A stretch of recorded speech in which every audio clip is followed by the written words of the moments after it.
Hello and a warm welcome to the midday news here on Dash TV. I'm Dre Batinga and co-presenting with me is Marivon Dongo. Hello Marivon. Bon après-midi à vous, Dre Batinga. Madame, Monsieur, bienvenue à cette nouvelle édition de votre journal du Cameroun. Tout de suite, la vitrine. N'Djamena, plus de peur que de mal. L'attaque au palais présidentiel survenue dans la soirée de mercredi soir a pu être maîtrisée. 18 assaillants ont perdu la vie. Les forces armées se sont amplement déployées pour stopper la progression de ce commando qui avait pour but visible la déstabilisation du pouvoir en place. Moins de 24 heures après, l'état des lieux dans cette édition d'information. L'activiste camerounais Abassi Djoubeirou, toujours porté disparu. Il avait été enlevé le 24 décembre dernier dans la ville de Ngaoundéré. Sa famille reste sans nouvelles depuis lors. La presse et la toile camerounaise se saisissent de l'affaire, demandant des éclaircissements au sujet de cette disparition mystérieuse. Vous aurez les détails dans le journal. Also coming up, inhabitants of Akwaya, a locality in the southwest region of Cameroon, face enormous challenges to exercise their civic responsibility of voting due to the lack of identity cards, further marred by insufficient ID card centers. Stay with us. Coming up, an investigative story on the ordeals of renting an apartment in Cameroon's economic capital, Douala, from fraud to challenges faced by house agents, all unraveled into this edition of the Midday News. Those were our top stories.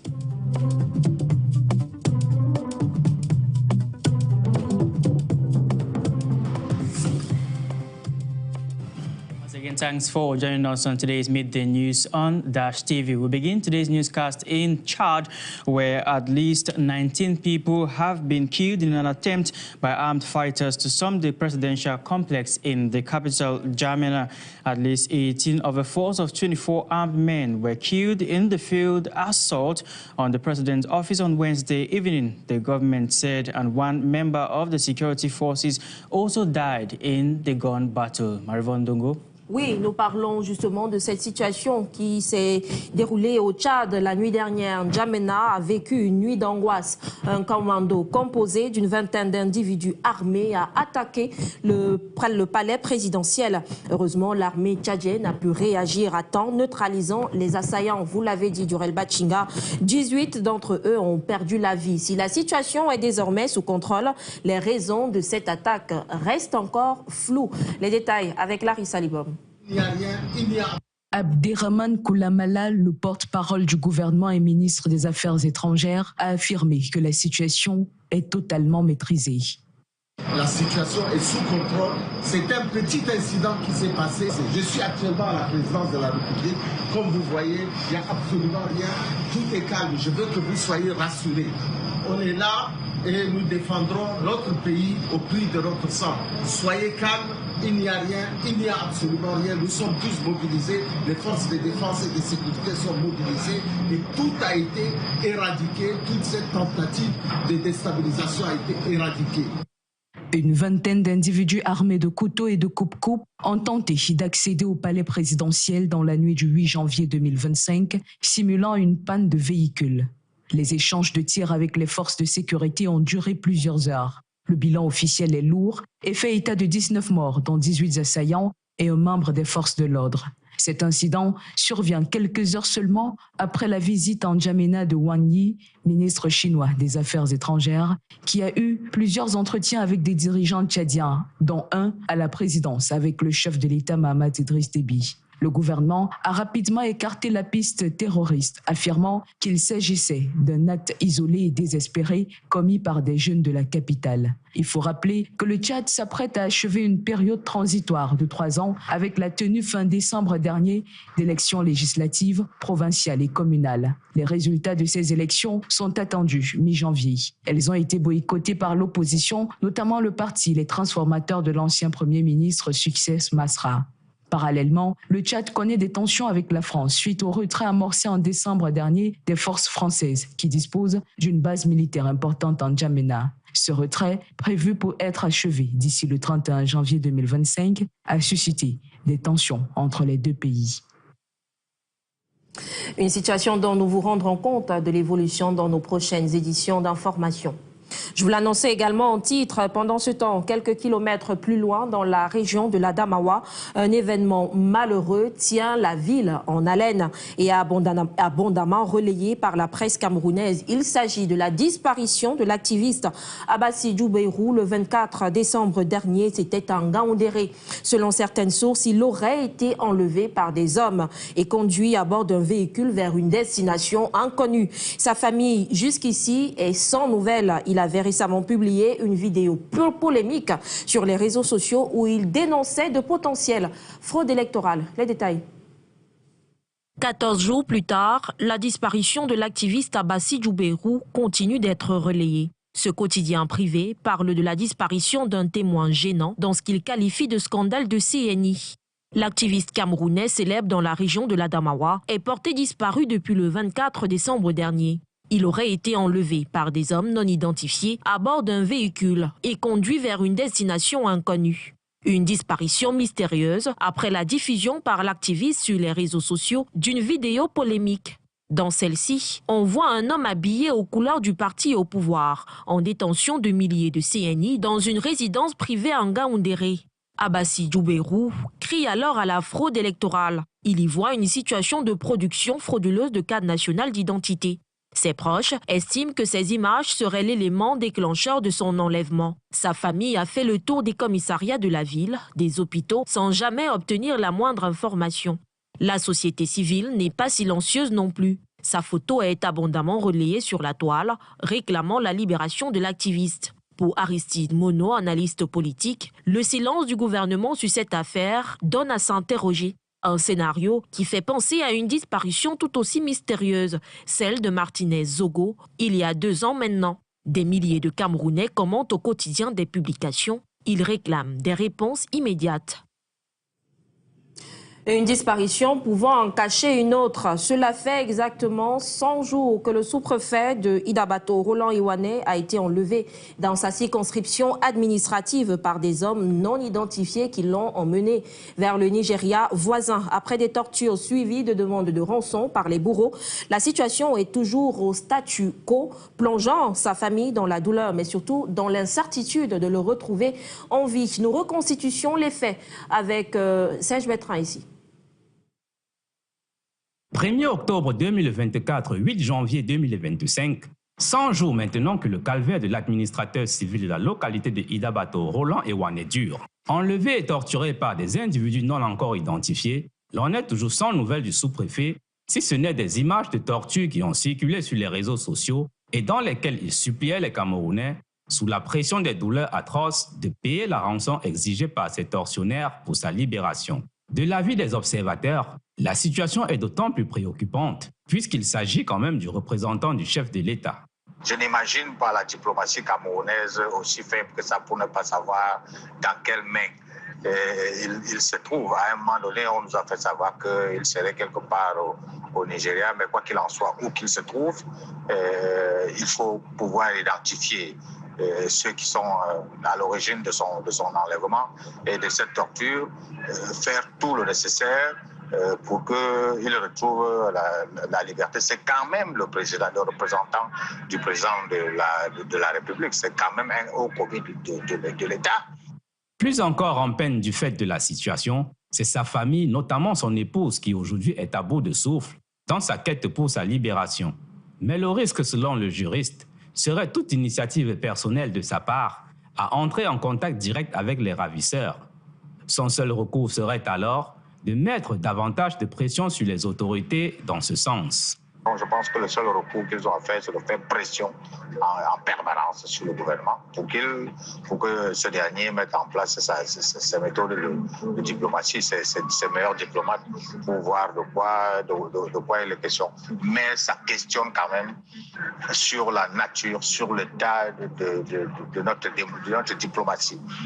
Après son enlèvement, le ministre de l'administration territoriale pour la Tanganyika avait, face aux députés le 15 novembre dernier, annoncé que le Cameroun et le Nigeria intensifiaient leurs efforts pour sa libération. Ensuite, c'était au tour du ministre de la Communication René Emmanuel Sadi de monter au créneau pour dénoncer cet acte odieux sur un représentant de l'État. Mais à date, rien de concret n'a été fait, qui augure des lendemains meilleurs pour ce commis de l'État. Des réactions restent attendues. Vous écoutez toujours le journal sur Dash Télévision. Et nous parlons de tout à fait autre chose à présent. Nous parlons de présentation des vœux pour la nouvelle année au président de la République, Paul Biya. Ce sera demain, vendredi, au Palais de l'Unité à Yaoundé. La cérémonie se tiendra en deux vagues, l'une réservée aux corps diplomatiques et l'autre réservée aux corps constitués nationaux. Une cérémonie traditionnelle qui arrive avec un léger retard, mais qui n'a rien perdu de ses coutumes. Les détails. Cette année, les hostilités seront ouvertes dès 13h45. Le Palais de l'Unité ouvrira pour la première fois de 2025 ses portes aux membres du gouvernement, corps diplomatiques, corps constitués nationaux et autres personnalités du pays. À cette occasion, le dress code reste de mise. Cette année encore, les personnalités pourront laisser libre cours à leur créativité. Tenue traditionnelle d'apparat, costume sombre pour les hommes et tailleur ou robe pour les femmes selon le protocole. Un moment convivial que le couple présidentiel partagera avec ses convives autour d'un cocktail prévu pour l'occasion. Mais surtout, une occasion de communier pour la première fois de l'année et de partager les stratégies à travers un discours de circonstance délivré par le président de la République qui serviront de boussole. Un rituel qui arrive avec un léger retard cette année comparativement aux années antérieures. En 2024, c'est le 6 janvier que le palais présidentiel avait ouvert ses portes à ses convives. En 2023 également, le temps sera donc donné, puis suivront les différents départements ministériels et délégations. Une occasion de souhaiter des meilleurs vœux pour l'année nouvelle. We're taking on to the southwest region, precisely in the Manu division, where Akwaya, the largest municipality with 99 villages, its inhabitants are facing a serious ordeal to procure a national ID card. The situation has been hugely blamed on the insufficient centers for ID card creation available in the municipality. The mayor has called for more centers to be created as this situation limits the registration in the electoral list from its inhabitants. The details are with Peter Sosi. The challenges of having a national ID card in Cameroon abounds, a problem that has even been acknowledged by the head of state, President Paul Biya.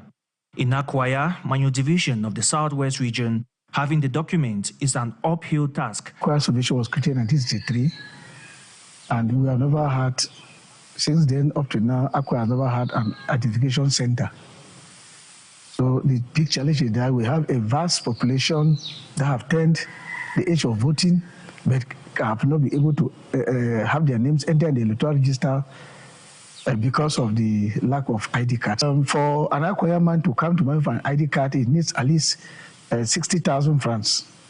60,000 francs because it does not only involve the transportation, it also involves settlement at the various immigration points through Nigeria. Even when they get to identification points in faraway Manfe, they are mistaken for Nigerians. So these children go to secondary school in Nigeria, and their way of speaking, the way they speak English is influenced and shaped by the Nigerian style. And so when they come to for the ID card acquisition, sometimes they are refused with the notion that actually they are Nigerians. Sometimes, in some cases, when we are around Manfe, we intervene, they give them. In some cases, people go back without the ID cards.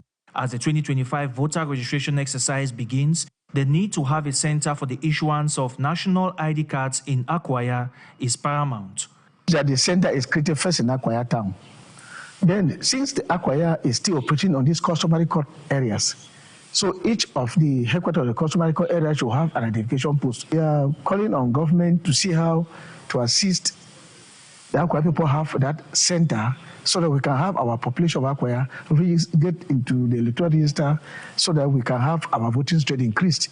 The production of national identity cards in Akwaya could avoid electoral disenfranchisement as well as voter apathy.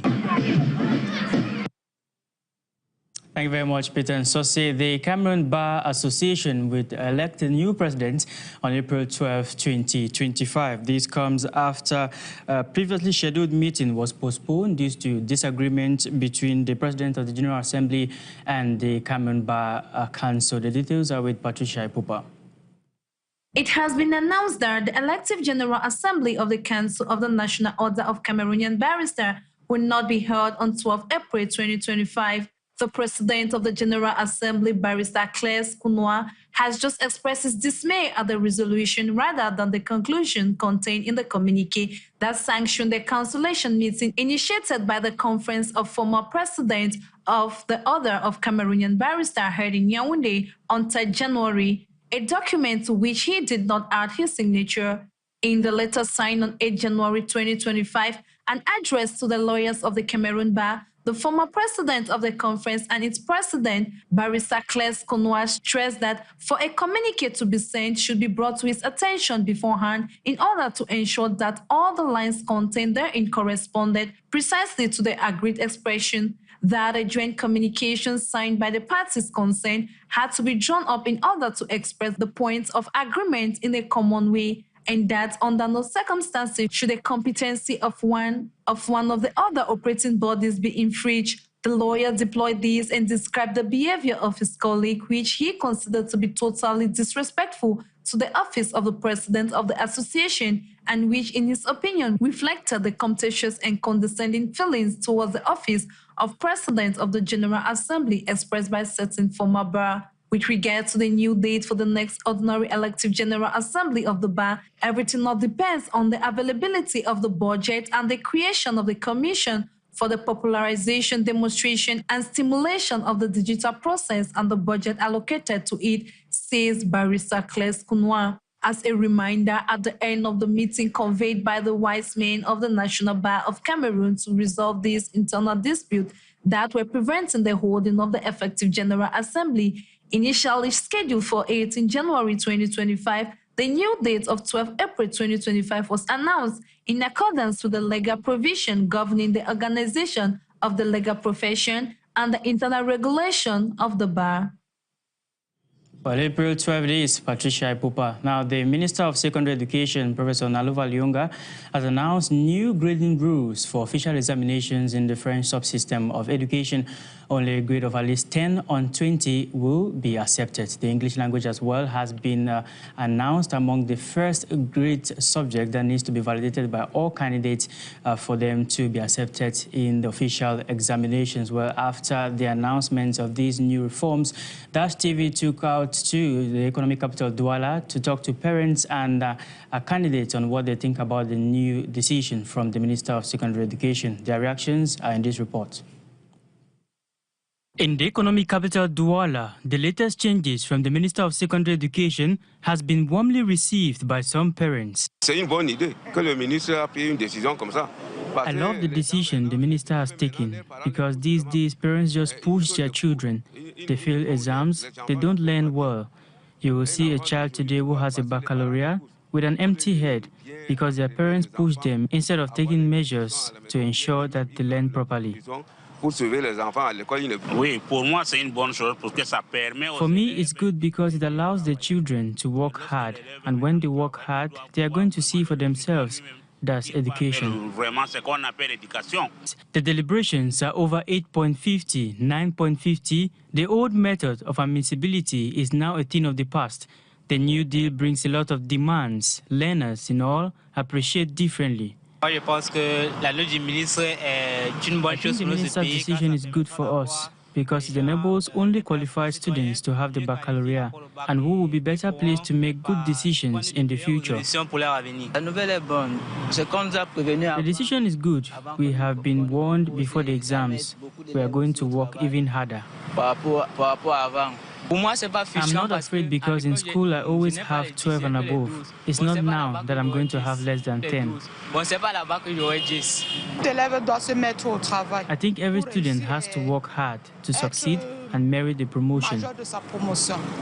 With regards to the changes made by the Minister of Secondary Education, English becomes from this year a subject of the first group. The candidate will be admitted if and only if he validates all his subjects of the first group. Students are advised to get to work before the start of the examinations. We look forward to see how that plays out in this academic year. Now let's talk health, where Cameroonians across the country have been embracing traditional methods of healthcare in recent years. Marivon. C'est de plus en plus récurrent, Durel, chez les Camerounais dans un contexte où la médecine moderne coexiste avec des pratiques ancestrales. La médecine traditionnelle connaît plutôt un regain d'intérêt au Cameroun. De nombreux Camerounais préfèrent se tourner vers des traitements un peu plus naturels, inspirés de la sagesse de leurs ancêtres. Pour certains, c'est bien mieux que la pharmacopée moderne. Le reportage est signé Valdez Photo. Des plantes issues des terres africaines et des savoirs transmis de génération en génération. La médecine traditionnelle, ancrée dans le patrimoine culturel de nombreux pays africains, reste une pratique essentielle pour des millions de personnes. Et c'est ça qui passe le plus. Le reste là, je ne crois pas trop à ça. Parce que nos ancêtres utilisaient les arbres, les herbes, avant que tout ça ne soit composé. Parmi les plantes les plus connues, on trouve l'artémisia, utilisée pour traiter le paludisme, ou encore le quinqueliba. Ces plantes, et bien d'autres encore, constituent la base de la pharmacopée traditionnelle africaine. Cependant, elle n'est pas exempte de critiques. Certains dénoncent le manque de réglementation et des risques de charlatanisme. Pour y remédier, le gouvernement camerounais a pris des initiatives pour encadrer la médecine. Tels que le cancer, tels que le diabète et tels que les hépatites virales auxquelles la médecine moderne ne fait pas face. Alors que par rapport à la médecine traditionnelle, généralement nous travaillons en partenariat direct avec le ministère de la Santé, le ministère de la Recherche scientifique, l'agriculture et même l'agriculture. Entre respect des traditions et recherche d'efficacité, la médecine traditionnelle camerounaise continue de séduire. Bon, quand on parle de médecine traditionnelle, on est sûr que c'est un truc naturel, donc on n'a pas de méfaits secondaires. Ça soigne beaucoup de maladies. Syphilis, gonococcée, palu, typhoïde, tout ça. Pour de nombreux Camerounais, elle représente bien plus qu'un simple traitement. Elle incarne une identité, un lien avec le passé, une voie vers un avenir où modernité et tradition peuvent coexister harmonieusement. Vous regardez toujours le journal sur Dash Télévision. Plusieurs Camerounais se sont fait avoir en essayant de trouver un domicile qui correspond quelque peu à leurs attentes. Durel Bachinga, c'est l'enquête du 12h. Exactly, Marivon Dongo. Well, renting an apartment in Cameroon's economic capital is quite a big issue arising from the challenges faced by house agents or those who are looking for houses that are scammed on multiple occasions. Well, Dash TV went out investigating this phenomenon, speaking to house agents and, of course, trying to understand how house searchers are being scammed on a daily basis. Their deals were captured by reporter Marinash Limunga in this piece. Ivan, a resident of Douala, has been looking for a studio to rent for more than 4 months now.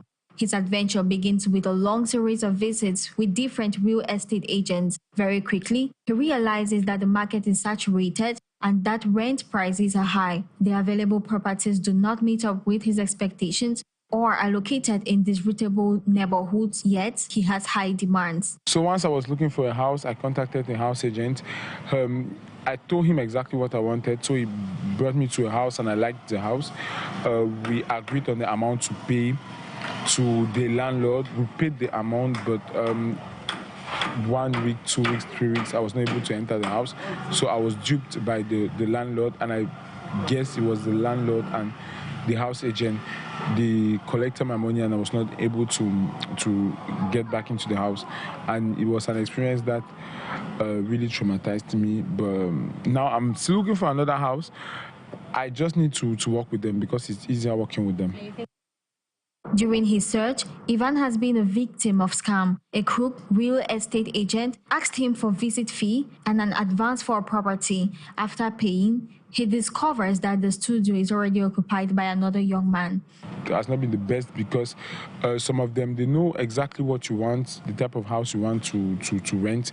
They will just not bring you there. They prefer to bring in houses that you will not like just because they want to take the money you pay them each time you visit their house. So it has not been a good experience with them, but I guess I still have to work with them in order to have a good house. Just like Ivan, several residents of Douala report having been scammed in same circumstances, losing large sums without even getting the house in return. To understand, we met Idris, a well-known real estate agent in Douala with thousands of followers on TikTok. He is famous for his good plans in terms of apartments. Idris talked to us about his job, how he gets out of it, and his commissions. He explains that his popularity on TikTok helps him attract more customers. Dans mes débuts, j'étais plus sur Facebook. Et là-bas, très jeune, on se retrouvait dans les 400, 500 000 par mois. I was mostly on Facebook, avec TikTok, and ça a explosé. I used to have 400,000 to 500,000 francs per month, and now with TikTok, it has exploded. I have more than 22,000 followers and a large audience that trusts me. A house agent is a facilitator. His goal is firstly to evaluate the house, promote the house discussion on the prices and conditions of the house, and satisfy the client until he or she gets what they wanted. Commissions are around 10% from both sides, but most landlords boycott them. Les commissions sont à hauteur normalement de 10% des deux côtés, mais beaucoup de bailleurs boycottent ça, ils ne veulent rien comprendre. Idris makes it a point of honor to offer quality housing and reasonable prices. He also emphasizes on the importance of transparency and honesty in his work to maintain a good reputation. Je ne suis pas encore une société immobilière.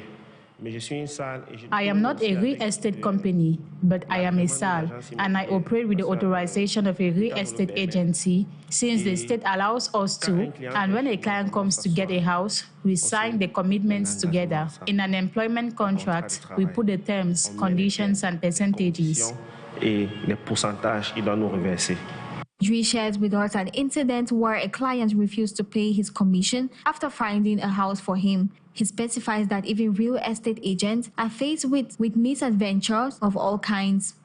L'année 2024 particulièrement m'a marqué. The year 2024 has marked me negatively because I had a client that I registered around the beginning of the year, and this client had signs of someone who would disturb me. Since he has my contact and sees my status, he saw a house of about 90,000 francs that I posted, and he said he wanted to take it since the landlord was demanding only 4 months. I told him I could not work with him. He insisted, flattered and begged me. I told him, if you want us to work together, come to the office. There you will open your documents with your ID and you will sign your agreement. On the 8th of October, I went to his building and I saw him packing. I was with my kid brother and I told him, this is a client who deceived me. I went to him and asked for my money. I turned to take my phone to call my colleague to know his position. All of a sudden, he stumbled on me so hard, crossed back and ran away. Il est monté sur moi, il m'a écrasé littéralement. Il est redescendu. Il a fui. Real estate agents in Douala face many challenges. The demand for housing are far exceeding the available supply, which creates strong pressure on the real estate market. We really do have a shortage of social housing, and property developers are not taking many risks. As a result, we often find ourselves working for both large and small budgets to satisfy customers. To better understand the dynamics of real estate markets in Douala, we met with Fransconi Silvio Guani, regional representative of the National Order of Urbanists in Cameroon. He explains that this pressure is due to rapid population growth and galloping urbanization. According to some estimates, the city of Douala will have a population of around 6,000 people in 2024. Obviously, there will be a great demand for housing, and the state will have to take the necessary steps to increase this supply. This strong pressure leads to fraudulent practices and high prices. The urban planner also returns to a national housing policy in Cameroon, which aims to improve the supply of housing and regulate the real estate market to prevent abuse. La politique nationale de l'habitat, dont le Cameroun s'est doté à la suite de la DSCE. The national housing policy that Cameroon adopted after the DSCE identified the need to build the equivalent of 10,000 homes almost every year in the cities of Douala and Yaoundé. And the first government program launch made it possible to build the Banga Bakoko social housing, but it was important to continue this dynamic. But the state, which did not have enough resources to do so, certainly saw another axis in this report, which also specified the need to promote self-construction. This is why we have the private type of construction, which is being built every day to meet these needs. To To regulate the profession of real estate agents, Cameroon has put in place Law Number 2001/020 of December 18, 2001. This law stipulates that real estate agents must be registered in the registrar kept by the ministry in charge of housing and must obtain a professional card. La profession d'agent immobilier. The profession of a real estate agent is regulated by the 2001 law on the organization of the profession of real estate agent. So the real estate agent is the one who facilitates real estate transactions, and the law does well to make the difference between him and the notary, for example, because we know that the notary is a real estate agent. We will say almost special by his prerogatives, but he doesn't need any special authorization. What is required for a real estate agent is to be recognized as such is that he must first of all have a commercial register. He must be authorized by the Ministry of Housing. So it is not enough to have a commercial register. You will then have to submit this commercial register to the Ministry of Housing, and they would give you an authorization. Only then you are considered a real estate agent and receive a professional card. Au ministère de l'Habitat qui vous donne un agrément. Ce n'est qu'à partir de ce moment-là que vous êtes considéré comme agent immobilier. Et on vous délivre une carte professionnelle. They are also required to present sufficient financial guarantee and to be insured against occupational risk. Practices without these formalities are prohibited. Criminal and administrative sanctions may be applied in the event of a violation of legal provisions. La loi a prévu également des peines. The law also provides for sanctions, criminal prosecution, and the first of these is for those who do not have this qualification or who do not have a professional license. The penalties range from 3 months to 3 years of firm imprisonment. De 100 000 à 3 millions de francs CFA à payer. Meanwhile, Ivan continues his research, hoping to find an ideal accommodation despite the many obstacles encountered.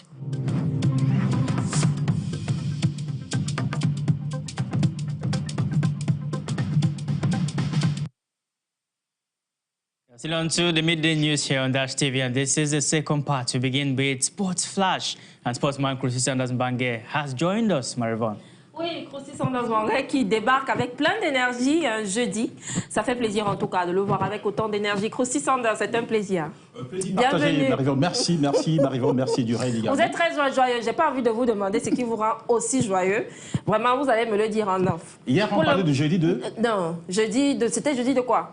Jeudi des amours. Ok, c'est sans doute ce qui vous rend joyeux. C'était mercredi des jeunes, jeudi des amours. D'accord. On aime tout le monde. On reprend tout maintenant. Vendredi du Mbioka. D'accord, vous êtes là, bien sûr, Crossy Sanders, pour nous entretenir sur des nouvelles de sport. Et avec vous, on parle du championnat MTN Elite One. Vous nous donnez le programme de la 7e journée. Tout à fait. Le conseil transitoire du football professionnel, évidemment, son secrétaire général, a donc dévoilé le programme de la 7e journée de la MTN Elite One. On se souvient, les matchs se sont joués le week-end dernier. Évidemment, Colombe du Lebo est leader, évidemment, de ce championnat-là. Et donc, on aura la 7e journée qui va se dérouler samedi et dimanche sur l'étendue, évidemment, du territoire du Cameroun. Et on va vous présenter donc ce programme de la 7e journée. Donc, voilà, donc, samedi 11 janvier 2025, à 15h, au stade de Melun, Aigle Royal Melun va croiser le fer. C'est un derby avec Dynamo de Douala. Dimanche 12, évidemment, au stade de Melun, toujours, cette fois-ci à 15h aussi, stade de Renard de Melun jouera contre Fauve à Azur. Et au stade annexe 1 Omnisport de Yaoundé, à 14h, Canon de Yaoundé va jouer contre Coton Sport de Garoua, et la Colombe va confirmer, évidemment, face à Bambotos Club de Bouddha. Et puis, au stade annexe de la Réunification, à 15h, les As de Douala vont jouer contre Panthère Sportive Ndjundé. Et puis au stade de Bouddha, à 13h30, PW de Bamenda va jouer contre Union Sportive de Douala. Et 15h30, Union Sport Academy va croiser le fer avec Gazelle, évidemment, de Garoua. Et puis au Centenary Stadium of Limbé, à 15h30, Victoria United va jouer évidemment contre AS Fortuna. Voilà. Oui. C'est un programme bien menu. Oui. On a plusieurs rencontres à suivre. Ce sera ce week-end. Oui, évidemment. Il y a ceux qui vont devoir confirmer, qui sont dans une bonne dynamique. Il y a d'autres également qui vont devoir évidemment se rattraper. Il y a évidemment des défaites antérieures. Et puis il y a ceux qui vont espérer se maintenir, rester dans le ventre mou évidemment de ce classement. And Sanders, let's talk about Victoria United. They have been having quite a challenge this season. The defending champions, they've not been able to make it to the top 4 just yet, and they are going to be welcoming AS Fortuna at the Centenary Stadium in Limbe. What can we expect from Valentin Kwan's team, who lost in match day 6? Redemption? Non, en réalité, Victoria va jouer dans son entre, évidemment, du côté de Libé, avec évidemment ses supporters. C'est comment je veux dire, c'est bien pour cette équipe-là. Et on espère que cette équipe-là, face à ses supporters, va pouvoir se relancer.